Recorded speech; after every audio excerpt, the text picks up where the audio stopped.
还认得我吗？嗯。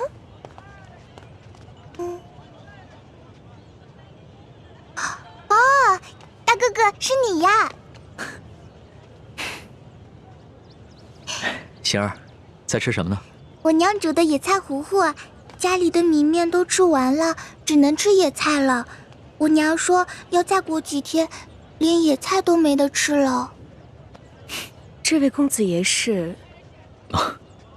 我就是那日分走半张白面烧饼的叫花子，这次过来兑现对喜儿的承诺，还你们肉饼。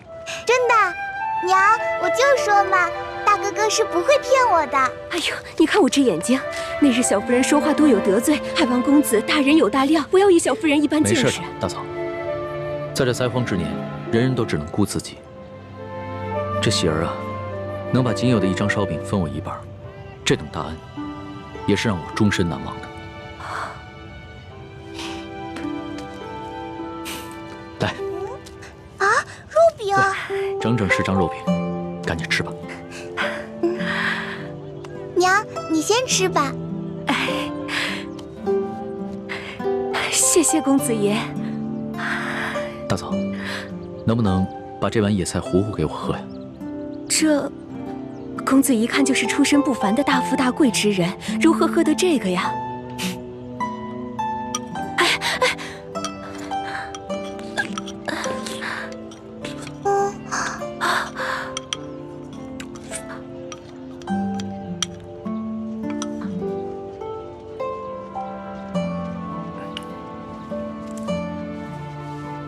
大嫂，这是粥钱。这可如何使得？没事，收下吧，这是我欠你们的。相信我，很快朝廷就有新的赈灾措施下来，到时候就再也没有人能骗得了你们了。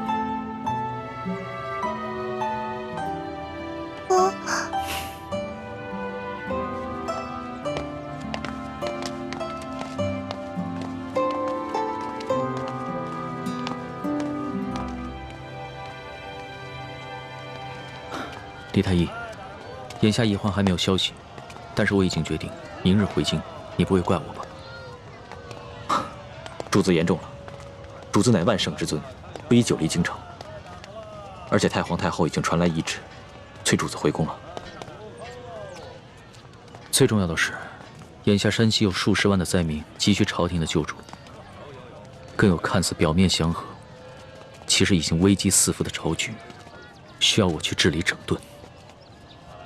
这也是易欢为何宁可牺牲自己，也要救我的原因。所以，我不能辜负他。主子能以国事为重，是臣妹之幸，更是天下百姓之幸。请主子安心返回京城，寻找营救臣妹之事，就交给臣去做吧。臣正在想办法，通过一些江湖人士，打探那些黑衣杀手的下落，相信很快便会有消息。那一切都拜托你了。其实，在我的心里，你已并非我的臣下，而是我的朋友。易欢更是我唯一的红颜知己。如果他，那将是我穷尽终生都无法弥补的遗憾。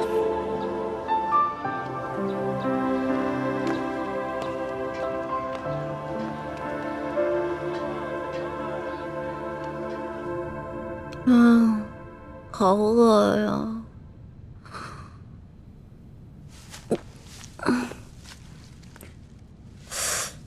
伤也好的差不多了，要不然出去找点吃的。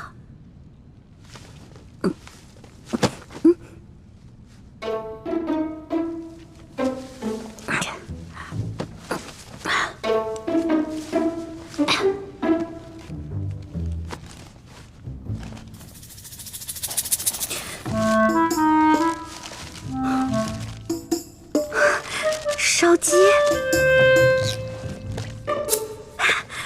还有酒，进来吧。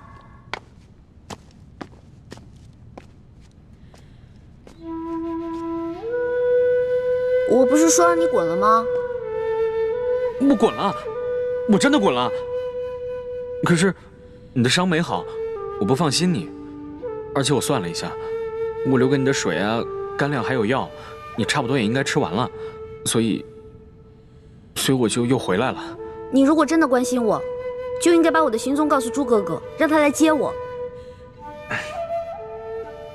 没脸见他。我前不久做了一个很怪的梦，我梦见有个人跟我开玩笑，我推开他，还让他滚。不过现在我的伤好的差不多了，那个怪梦我也都忘了。真的啊？哎，不好的梦，忘了就忘了吧。但是下不为例。快吃吧。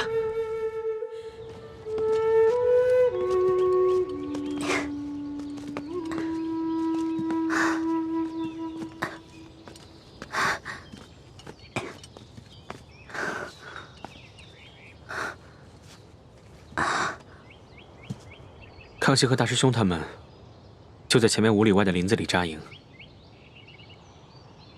我不能继续再往前走了，会惊动林中暗哨。叶哥哥，你赶紧去找倩影姐姐会合吧。这几天她一直在吴应奇那边帮你撒谎，一定很辛苦。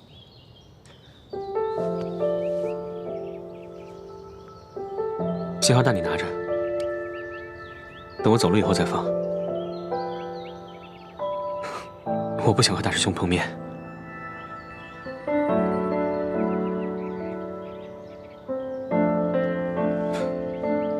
好好照顾自己啊！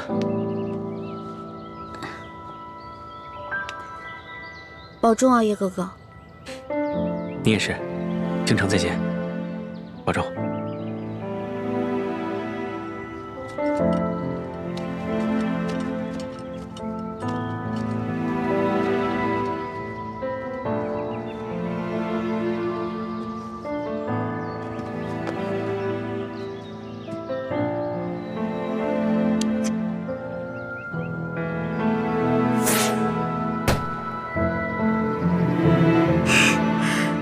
放了这个信号弹，朱哥哥就能看到我了。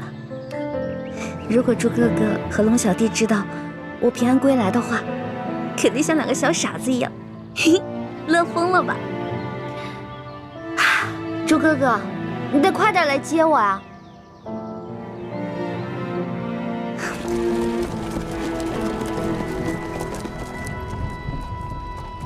文心，你的伤怎么样了？已经没有大碍了，多谢皇上关心。以前在宫里啊，朕只觉得你温婉博学、知书达理，没想到你还如此有胆有识，屡次不惜性命救朕。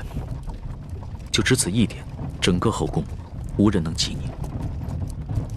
那叶欢呢？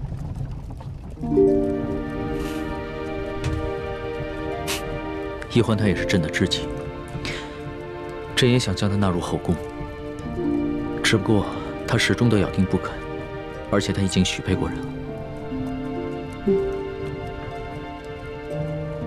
哦，对了，皇上，臣妾有一事要向您禀报。雪嬷嬷的病已经好了，只是她伤心我爹的死，想为我爹守灵3年。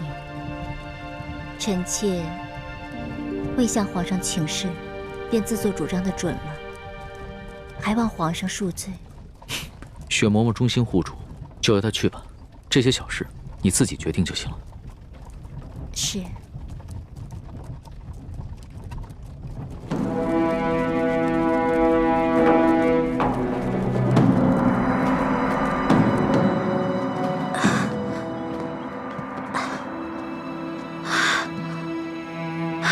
朱哥哥，你到底有没有看到我给你发的信号啊？为什么还不来接我呀？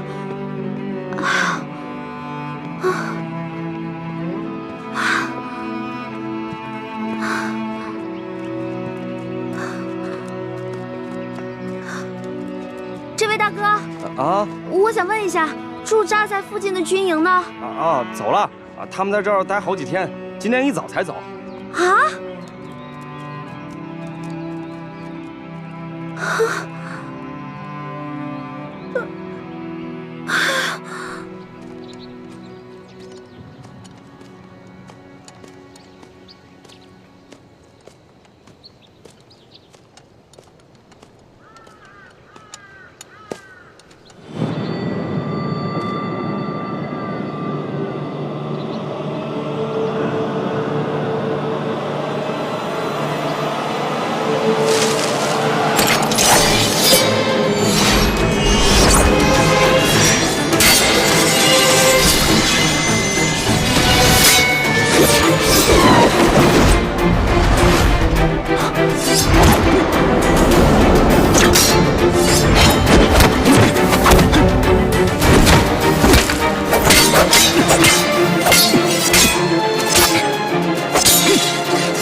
把剑拿过来。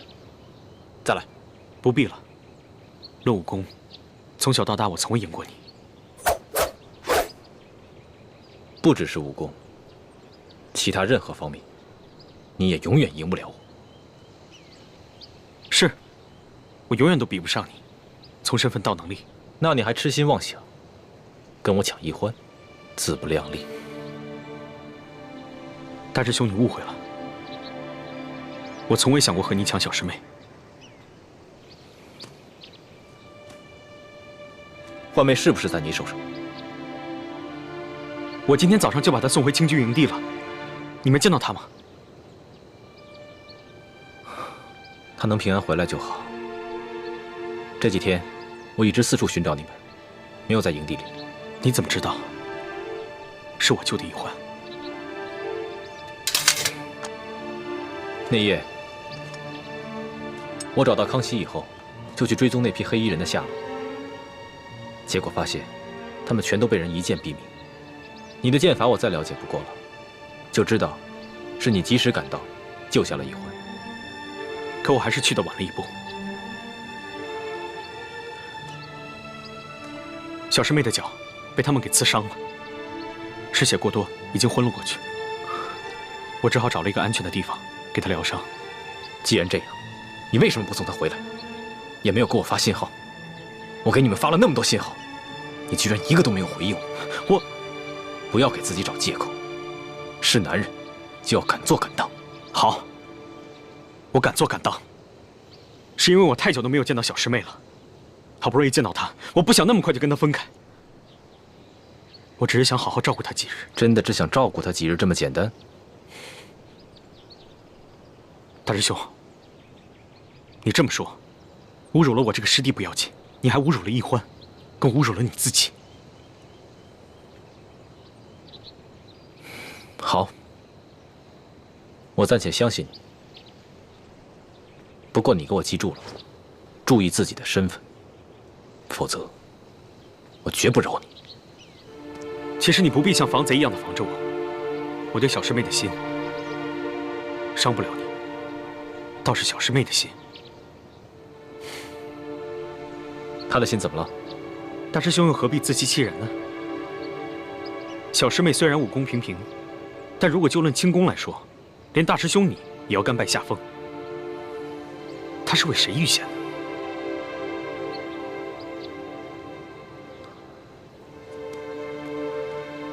这没什么，我跟倾城也救过康熙，我们都不过是想利用他，颠覆大清朝廷而已。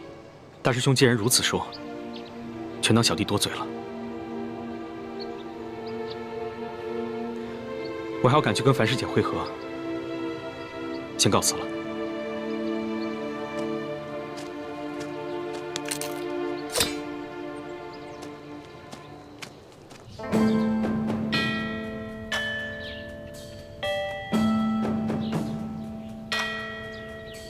皇上离宫月余了，若是没什么意外，也该回宫了。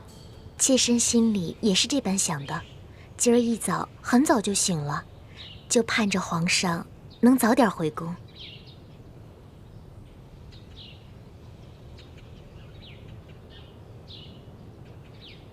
皇祖母，怎么了？是皇祖母怎么了，还是你自己怎么了？你今天这个妆啊，化得太浓了，这服饰也太讲究了一点吧？妾身只是想这般盛装迎接皇上回宫，皇祖母觉得有何不妥？今天你浓妆艳抹，其实呢，是想讨皇上的欢心。哀家明白。但是你没想到啊，皇上在外面历尽磨难不说，那个李易欢，至今还下落不明呢。他心里一定是不安静啊！你这样一来，不是适得其反了吗？皇祖母提醒的是，妾身现在就回去换一身装束。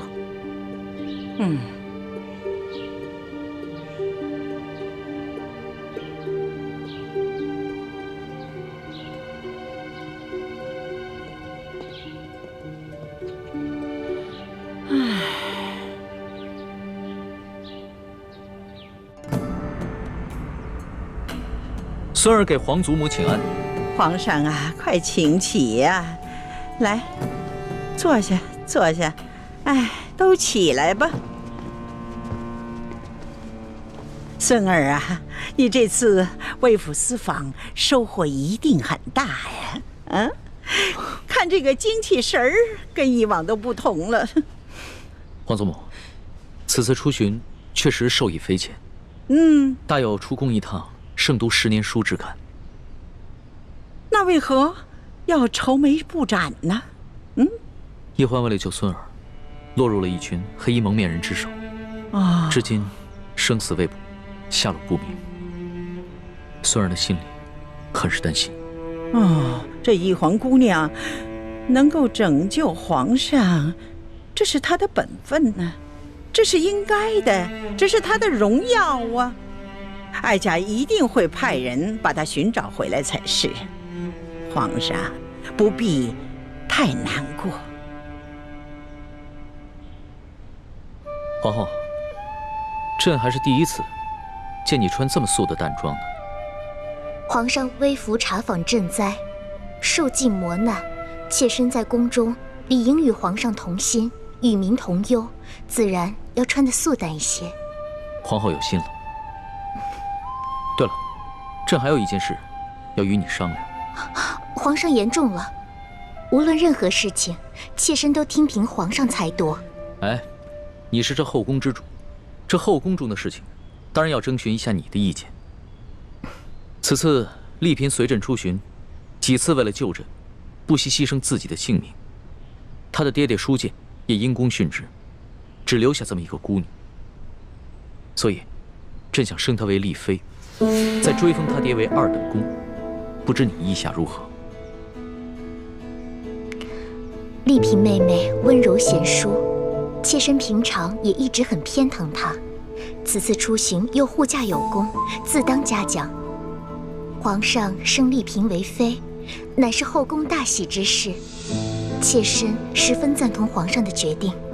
好，那丽嫔升丽妃的典仪就交给你办了。妾身自当用心操持，皇上尽管放心。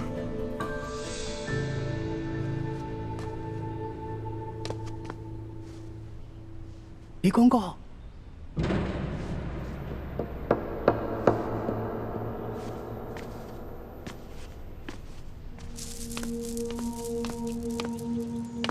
叽叽喳喳的，怎么这么没规矩？什么事？之前皇上不是吩咐过，一旦有世淑姑娘或者李太医的消息，就立刻过来禀报吗？怎么样？可是有易欢的消息了？回皇上的话，暂时还没有世淑的消息，只是李太医回来了。皇祖母，那就让皇后在这陪您聊会儿天儿。虽然先行告退。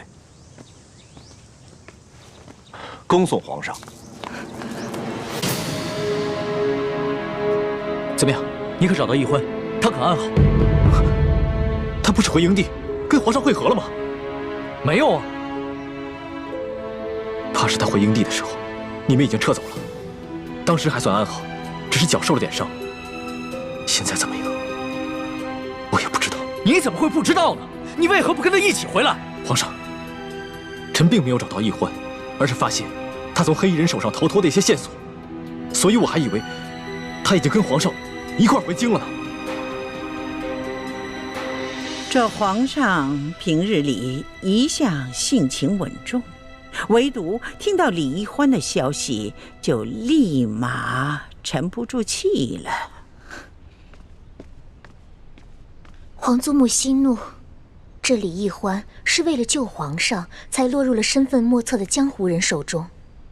皇上难免会关心则乱。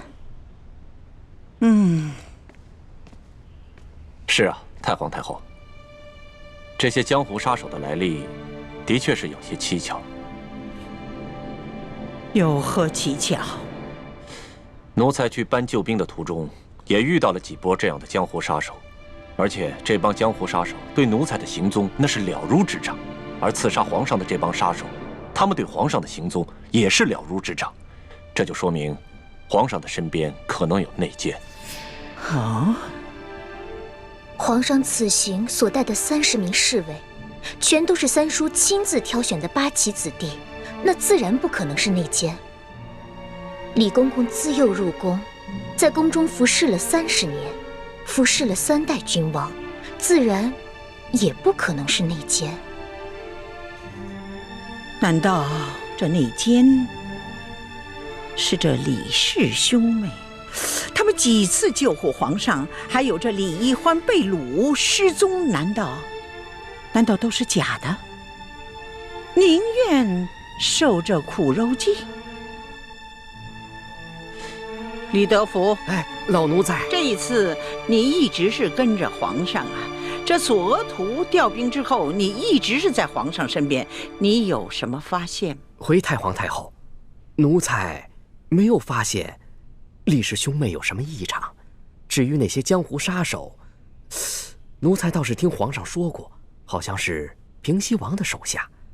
这些杀手跟刺杀书剑、抢走金钥匙的那帮盗匪，似乎是同一拨人。吴三桂，这也有可能。难道这李氏兄妹是吴三桂的人吗？依奴才一路上的观察，没有发现这李氏兄妹跟吴三桂有什么瓜葛。太皇太后，在没有确凿的证据之前，恐怕还不宜妄下论断。奴才所说的这一切，也都是奴才个人的一个猜测，还请太皇太后把这些话都放在自己的心里，千万不要对皇上提起来，否则这皇上又要怪奴才在这多嘴了。放心吧，哀家自有分寸。这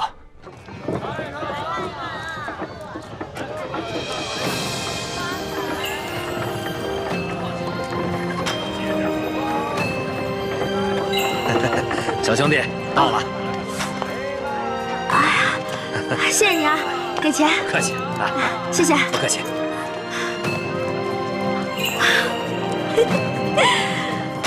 我终于回来了，猪哥哥、龙小弟，你们都想死我了吧？这就是一车稻草。赶紧给我做一桌好吃的，迎接我吧！哎呀！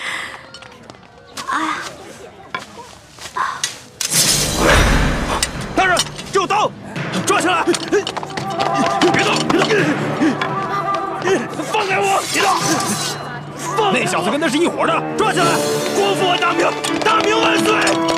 别动！哎，你们干什么？你们抓错人了！我不认识他，我腿脚不好，我搭车的，我跟他不是一伙。那你跑什么呀？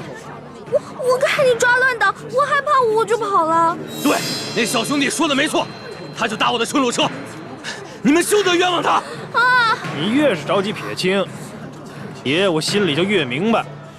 带走！哎，我不是。给我老实点！啊！还敢说你不是乱党？寻常女子哪会女扮男装掩人耳目的？给我一起带走！不冤枉！走走！哎呀，我自己会走。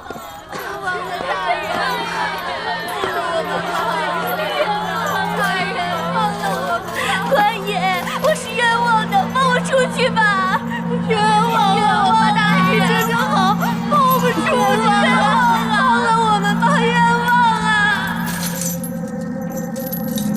啊！我说你们抓错人了嘛！啊！师傅们，让他们放弃光复大明，接受朝廷招安。他还说，他会暂时为我们保守秘密。哼，易欢呐，毕竟还是个小丫头，她把事情想得太简单了。朱慈轩、李定国、樊离他们，哪个不是对我们大清恨之入骨啊？怎么可能放弃光复大明，接受招安？是啊，那我们现在该怎么办？皇上命我从李定国身边盗走真的铜匣，我一直没找到机会。现在情形危急，你我只能孤注一掷，赶在易欢把你我身份告诉李定国之前盗走铜匣。晋王，我跟盛南四处查访，终于查到太子的一丝线索了。前天晚上，有位联盟的弟子看到太子再尾随一个身形打扮都酷似易欢的女子，进入了一条小巷。接着，小巷里传来打斗声，那位弟子悄悄地跟进小巷，远远地看到一个蒙面黑衣人把太子抱上了马车。那个黑衣人什么来头？这位弟子本想追上那辆马车，可是由于武功低微，没能追上。若不是当时太子已身负重伤，以太子的武功，纵然遇上强敌，也不可能连发出救援信号的时间都没有。太子身负重伤，这全都怪易欢。易欢从小就任性，我们对他又如此纵容，但是，我居然没有想到。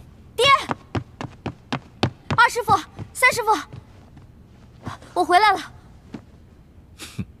你还知道回来？花儿回来了就好。来，花儿，起来说话。不，二师傅，爹，三师傅，我回来是来跟你们请罪的。那日我不应该看到康熙发出的信号就私自去见他，我应该回来跟爹，还有诸位师傅商策以后，一起撤离泉水山庄。你现在说这些有什么用？太子已经被人掳走了，下落不明。什么？朱哥哥被人掳走了？怎么可能呢？那日朱哥哥受伤昏迷以后，我怕他醒了跟康熙有冲突，给他喂了药，我就跟随康熙先走了。如果他醒来以后会回来的，怎么可能被人掳走呢？那天晚上，你跟康熙走了之后，太子一直没有回来，在外面借酒消愁。前天晚上有一个联盟弟子，看到他被一个黑衣蒙面人掳走了，带上了马车。黑衣蒙面人，什么来路？这还用问？一定是康熙那个狗皇帝言而无信。他带你离开之后，又悄悄派人把太子给抓走了。不可能，龙小弟答应过我的，如果我肯跟他回宫，他会放过朱哥哥的。混账！你居然叫他龙小弟！你居然还相信康熙那个狗皇帝的谎言？难道想气死你爹吗？爹，我不相信，康熙他不会出尔反尔的，他不会骗我的。晋王先息怒，花儿，你说你随康熙回宫，一是为了救太子，二是为了查出奸细。那你现在知道奸细是谁了吗？嗯。不过在此之前，我还有一件事情要跟爹，还有诸位师傅们说。先起来再说话吧。不，二师傅，我知道我下面要说的这些话，在你们眼里是非常大逆不道的。华儿不敢站起来。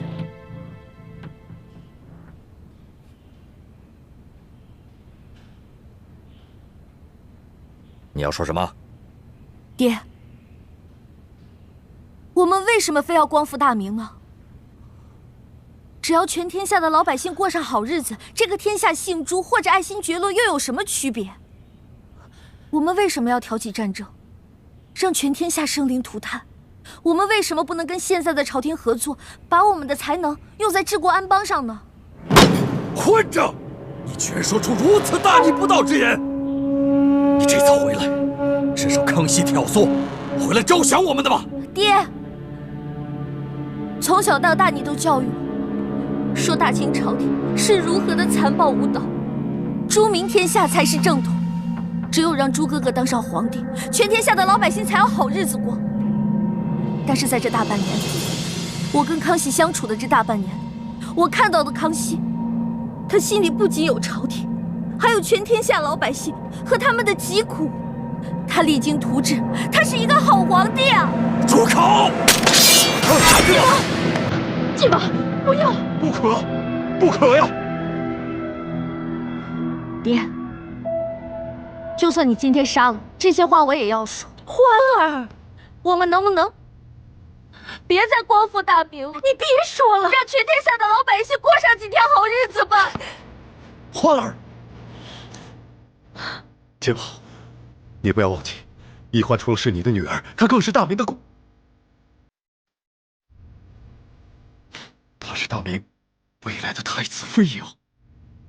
虽然她现在受到了蛊惑，说了一些大逆不道的话，可是你好歹要看在她那死去的娘的份上啊！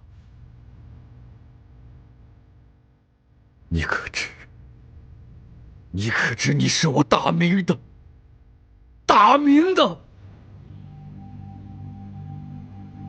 明最后的希望。倘若你也被策反了，我们这些人这么多年的努力就要付之东流了。欢儿，你是不是中了那个小皇帝的毒了？自古帝王之心最难猜揣测，也最是无情。你怎么能相信那个清廷皇帝的情爱和仁义呢？啊！二师父，三师父，爹，如果你们接触了康熙，你们会发现，他是个仁爱大爱的皇帝，他会是个好皇帝的。你，欢儿，靖王，冷静一点。靖王，冷静一点。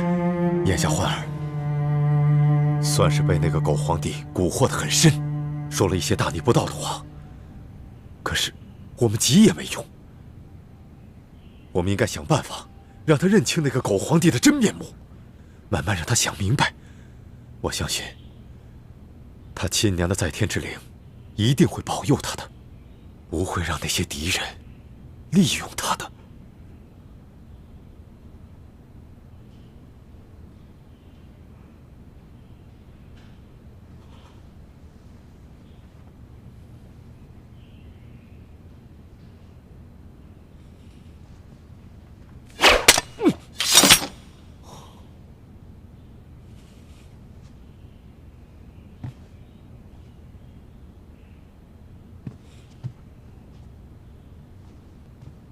我李定国愧对先皇，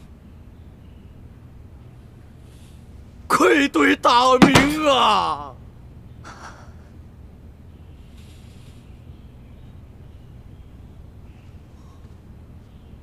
欢儿，相信你一定知道，在我们之中，谁是奸细？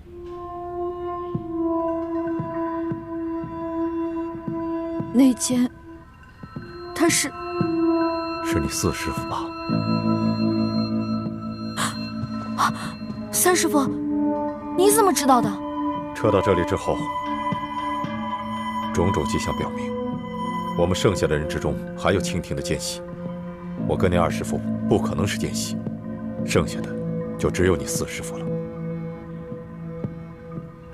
如果叶明章是奸细的话，那默笙岂不也是奸细了？还用问吗？难怪倩影从吴英奇手中得到金钥匙以后被调了包。开始我们还怀疑是吴三桂，后来又怀疑是唐一手。如今看来，一定是叶默笙。爹，那你们打算怎么处置叶哥哥还有四师父？你会杀了他们吗？如果他们只是清廷的奸细，我还可以饶他们不死，废了他们的武功就算了。可是他们冤杀你五师父，这笔账一定要血债血偿。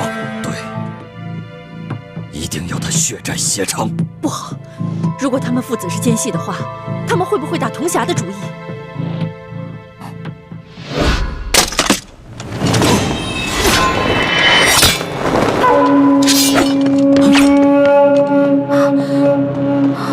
老四，你放下铜匣，我饶你父子不死。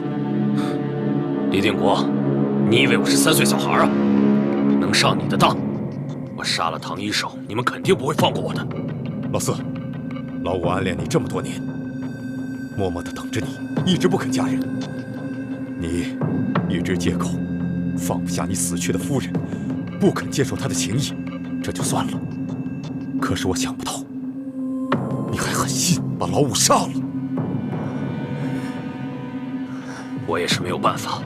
当时你们查内奸查得那么紧，我不让唐一手做替死鬼引开你们注意力，我和默笙就没办法在你们中间潜伏。你们是光复大明为毕生的理想，而我身为大清子嗣，也必须效忠大清。事到如今，也没什么好说的了。动手！住手！倩影，倩影，都住手！3位师傅，放我跟我爹走，不然我就杀了樊师姐。你，呸！你这个奸细，不配叫我师姐。对不起了，各为其主，身不由己。走。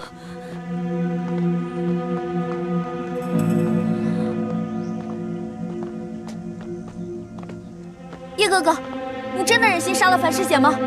若是在平时，我宁愿自己死，也绝不会伤害你们。但现在，我是为了救我爹。如果换作是你，你会怎么选？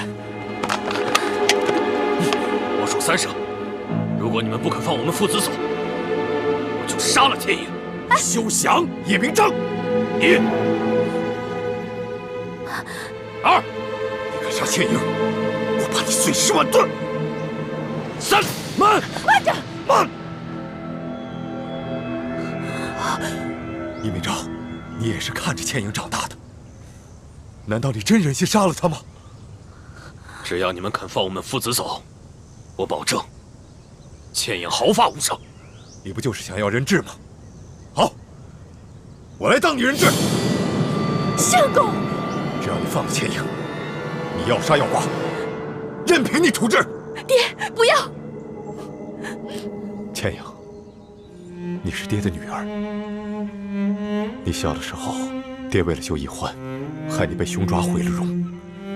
这件事在你心里一直留下了很深的阴影，而在爹的心里也非常愧疚。后来吴英奇把你的脸治好，可爹还是觉得对不起你。这次就让爹来偿还吧，让爹来做人质。啊！爹，女儿早就不恨您了。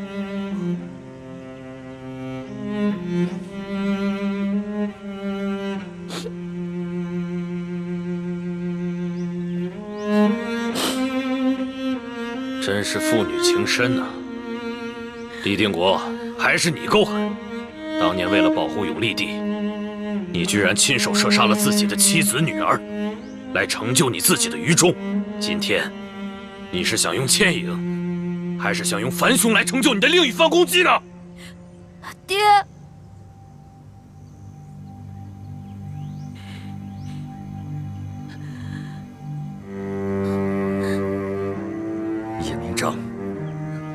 今天我放过你们父子，但是你背叛明珠谷，杀了唐一手，这个血债，我早晚会让你偿还。没想到啊，一向冷酷无情的晋王，竟然也懂得了能屈能伸。少废话，放了翠影。人，我会放的，不过我们要到了安全的地方才能放。你，王生，走。千影，樊师姐，都别过来！千影，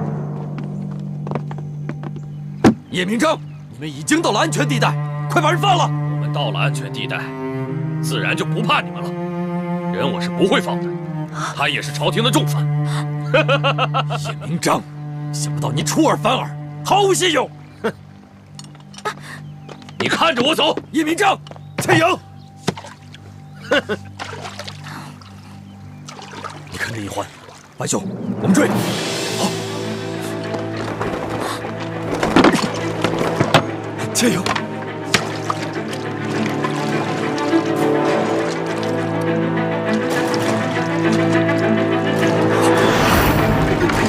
相公，爹，义父！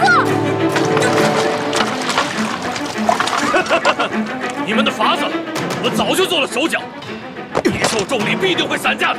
我这个竹牌是牛筋绑的，这是我早就想好的逃跑计划。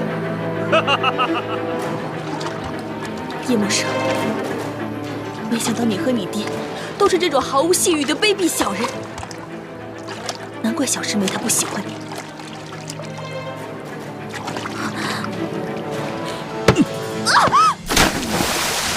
倩影，倩影，倩影，义父！混蛋！爹，既然你已经安全了，我们就应该信守承诺，放了樊师姐。倩影，来，樊师姐，倩影，千影，你没事吧？爹，傻孩子，别哭了，现在不是没事了吗？我原来以为你心里没有我，没想到你这么爱我。傻孩子，你是爹的女儿，爹怎么会不爱你呢？爹娘都很爱你。啊，现在没事了啊？没事吧？对了，爹，四师父跟叶哥哥真的拿走了铜匣，怎么办啊？你现在知道急了？我只是不想让你们再跟朝廷作对，让天下陷入内乱。可我也不想让康熙拿到铜匣。靖王，奕欢的事情以后再商量吧。现在最重要的就是拦截叶氏父子。好，我知道一条小路，也许能赶到他们前面。那快带我们去。走，走，走。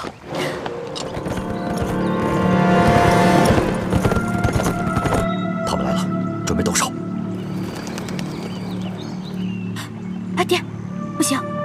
奕欢，你要是阻挠我们夺回铜匣，爹从此以后就再也不认你这个女儿。不是，爹，你看现在是黄昏，应该是倦鸟归林，可是现在群鸟乱飞，这说明附近一定有埋伏，咱们应该观察一下，再行动。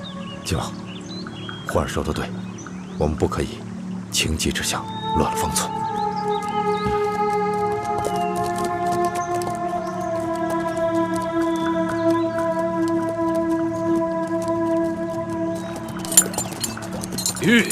叶赫大人，叶赫公子，皇上命我在此恭候多时了。有劳索大人呐。那我们就请吧。走，撤。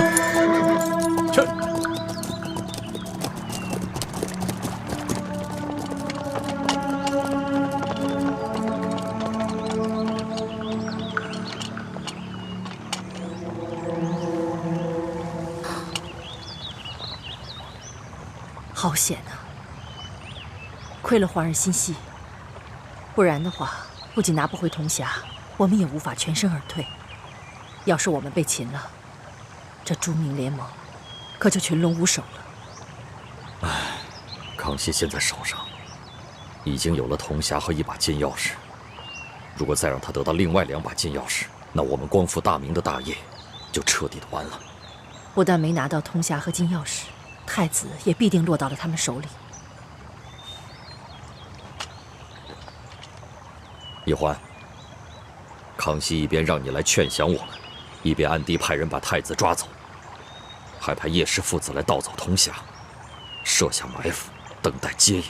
你还认为自己所做的一切都是对的？你还坚信康熙他没有骗你？龙小弟，难道你真的是在骗我？你只是想要利用我，得到铜匣，再把我们都一网打尽吗？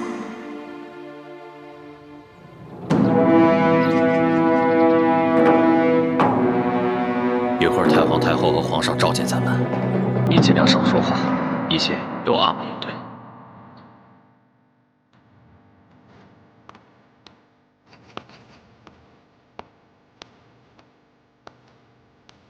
太皇太后和皇上宣叶赫大人父子觐见。这。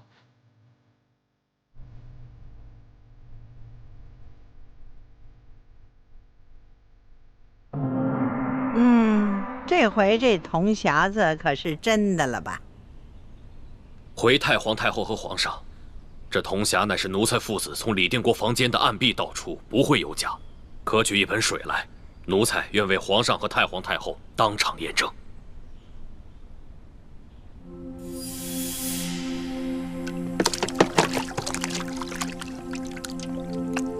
皇上，请看，这真正铜匣上面的龙一旦入水，便如同活了一般。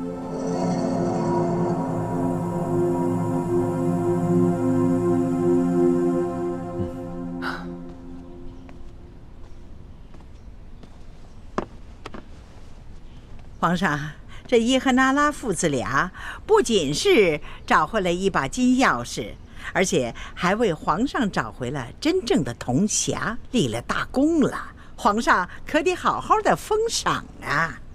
回太皇太后的话，奴才父子对大清一片忠心，能为太皇太后、皇上效力，不求回报。有功不赏，那谁还替朕效命？叶赫那拉明章，朕封你为内阁学士，官从2品。叶赫那拉默生，朕封你为1等侍卫，留侍宫中。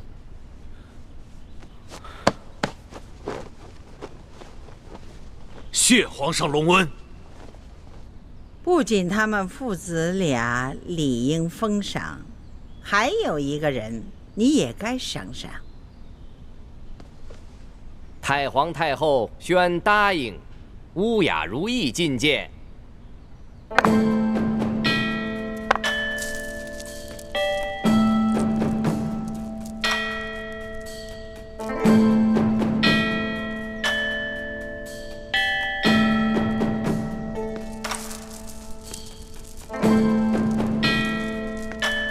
臣妾乌雅如意，见过太皇太后，见过皇上。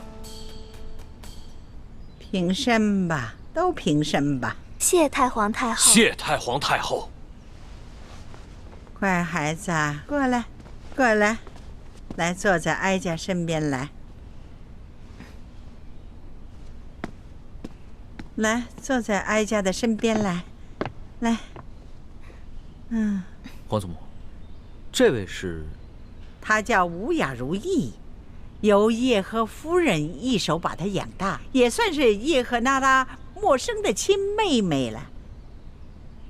如意今年呢跟着李易欢一块入的宫，只因为她的性子太温柔了，不太爱出风头，所以呢就没有引起皇上的注意，因此呢就只封了一个嫔界最小的小答应。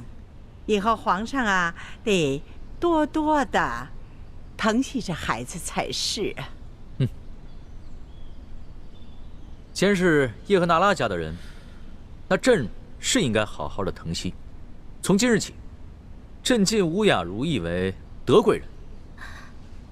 谢谢皇上。谢皇上隆恩。平身吧。谢皇上。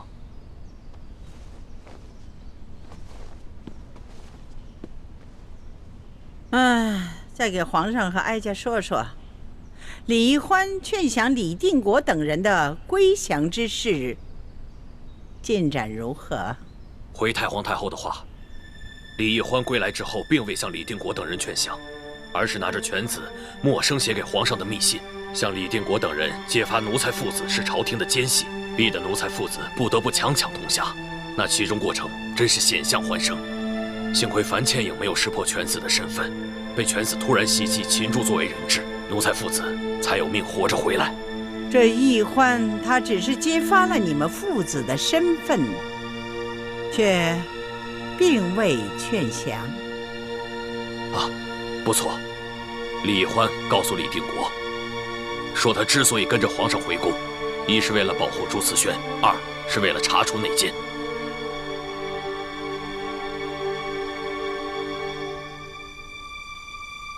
皇上，你赌输了。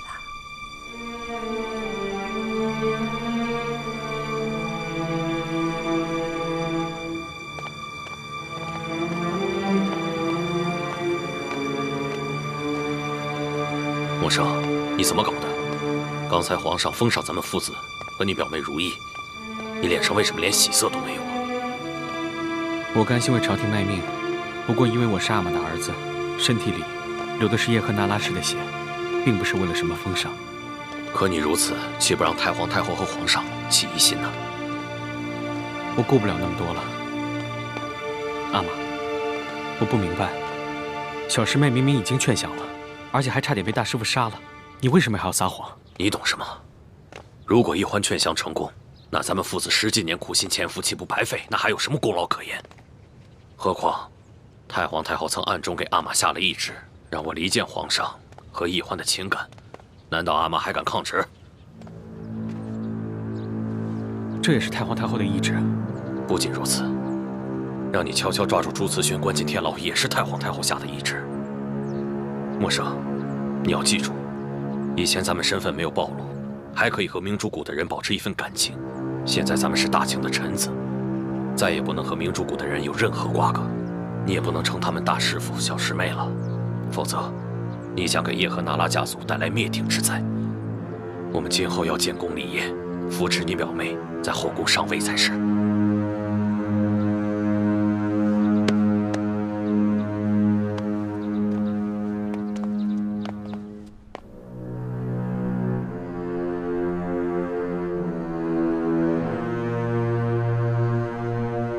皇上，皇祖，三儿答应你，从此以后再也不见易欢，彻底放下他。但是皇祖母也要答应孙儿，不论任何情况，都要留他一命，不要伤害他。皇上，咱们祖孙俩一言为定。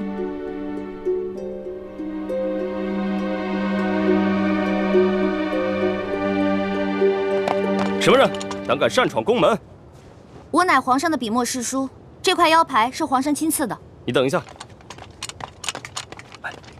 能让他进去吗？听说这个职位撤销了。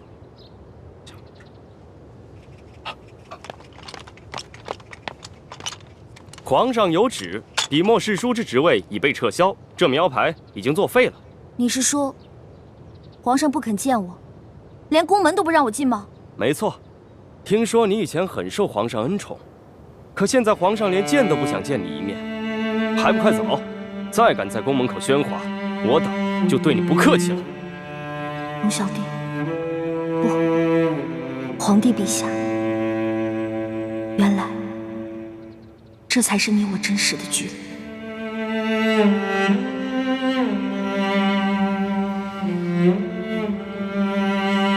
好，我走。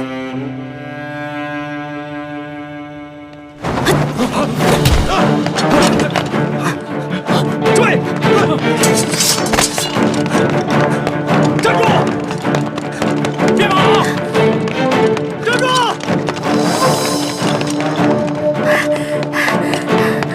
拦住他！别跑！让开！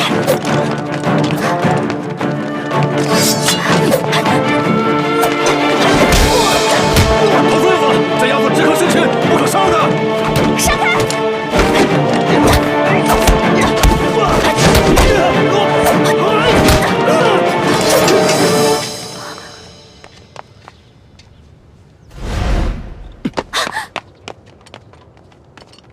快滚！就你那三脚猫的功夫，还想强闯紫禁城？要不是头吩咐不能伤害你，10个你也早就人头落地了。快滚！好，龙小弟，你不见我什么，我却非要见到你不可。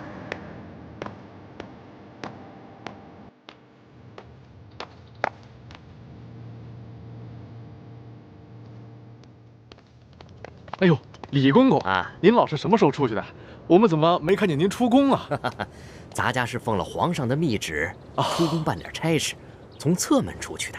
如今这差事办完了，自然就走正门了。你们怎么能看得见呢？公公辛苦了。好说好说，改天请你们大家喝茶。谢谢公公。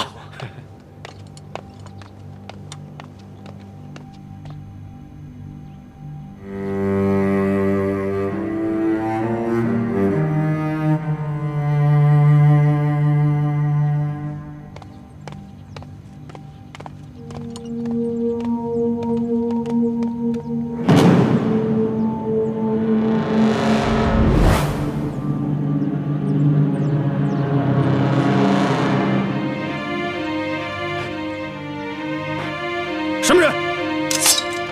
给我拿下！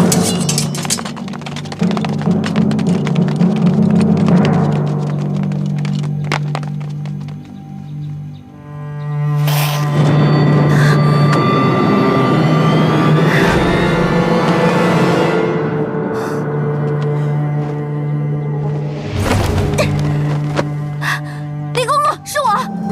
住手！啊！原来是世淑姑娘。啊，不对，现在没有世淑姑娘了，是李易欢姑娘。姑娘，你快走吧，皇上他不见你。李公公，麻烦您进去跟皇上说一下，说我来了要见他，万一他改变主意了呢？哎，没有用的，皇上已经说了，他不会见你的。哎，等一下，李公公，麻烦你帮我把这个手帕交给皇上。好吧，我给你试试啊。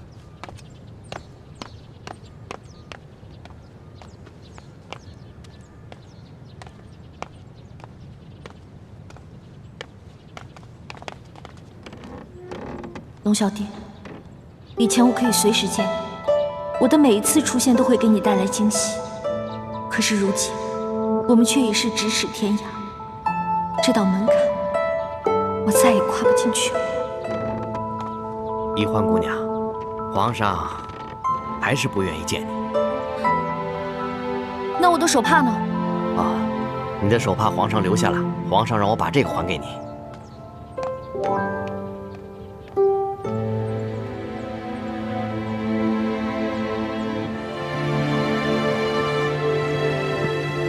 龙小弟，你为什么不肯见我？你已经拿到了铜匣，我对你来说没有利用价值了，是吗？你为什么要骗我？你为什么不肯放了我朱哥哥？为什么？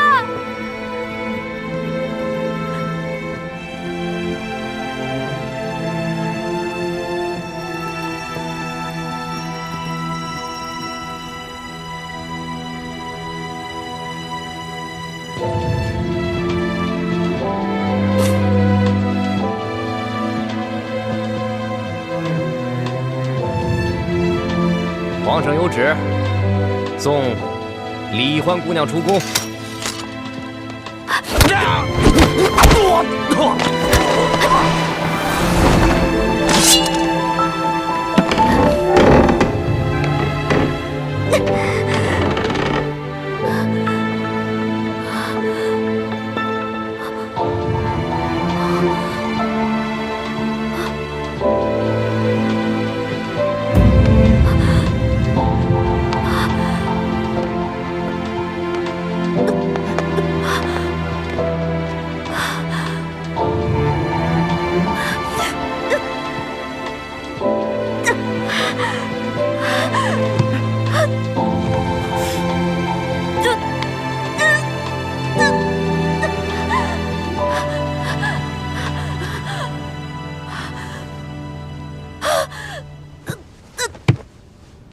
一定要是在视察，玄烨，你万万不可心软。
李德福，在，把这个拿去还给他。这。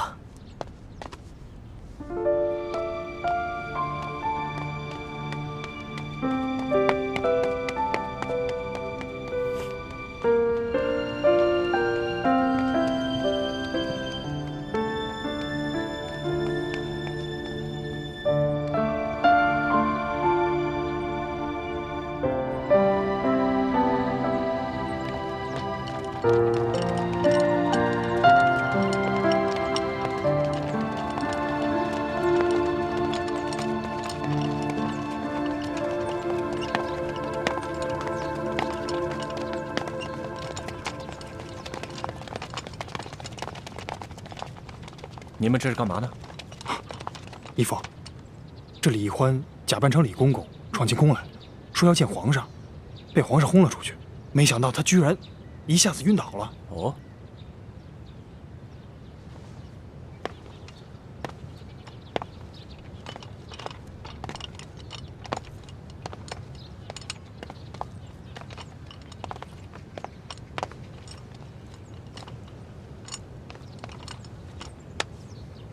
他这是真晕倒啊，还是假晕倒啊？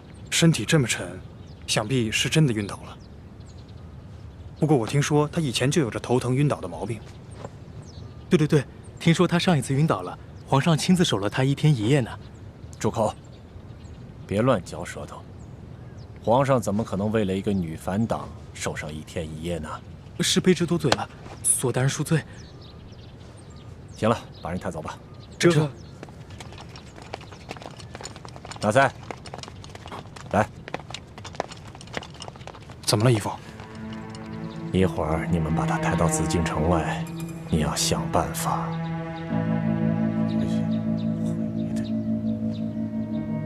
明白吗？义父放心，这事儿包在我身上。去吧。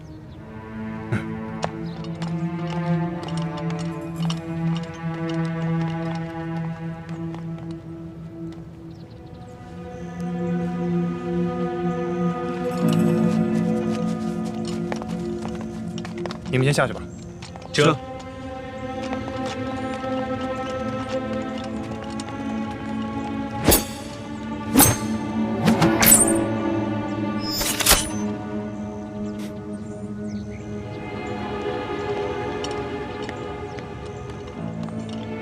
统领大人。